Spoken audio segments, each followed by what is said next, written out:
Le Grand Café de Paris à Tanger entre dans la légende. Classé par le journal britannique The Telegraph dans le top 50 des meilleurs cafés du monde, le Grand Café de Paris, construit en 1927, a vu défiler à l'image du Tanger international de l'époque des personnalités de légende. Très prisé par les réalisateurs, le café a également servi de décor à plusieurs films, dont The Living Daylights et The Bourne Ultimatum.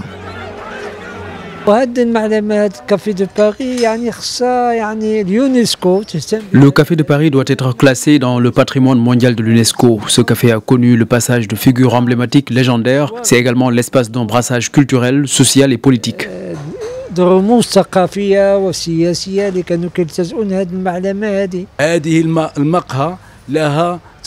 Acteurs, poètes, musiciens, historiens se sont croisés ici. Ce lieu est riche de leurs échanges. Ces figures ont participé et participent toujours à établir la légende du Grand Café de Paris.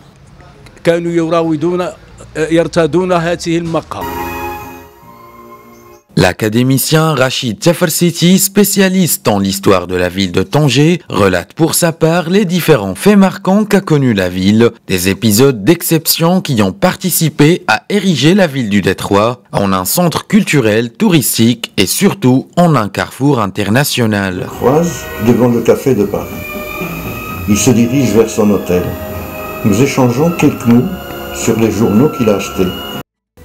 Tanger, que je qualifie moi d'ancien, c'est-à-dire l'ancien Tanger moderne, il y a eu cette place avec le Café de Paris, je crois, vers le début des années 20.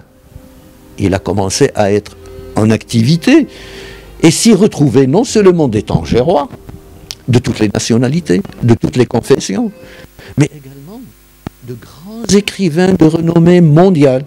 Situé sur la place de France, au cœur de la nouvelle ville de Tanger, le café propose une magnifique vue sur mer, sur le détroit de Gibraltar et sur la côte andalouse. Siège en cuir, nappe de velours, fresques sur les murs, l'intérieur est à l'image de ses clients. Bien souvent, on y trouve des peintres avec leurs chevalets en pleine création. Très animé, le Tanger d'antan respire encore au Grand Café de Paris, une belle consécration pour ce lieu historique du nord du royaume.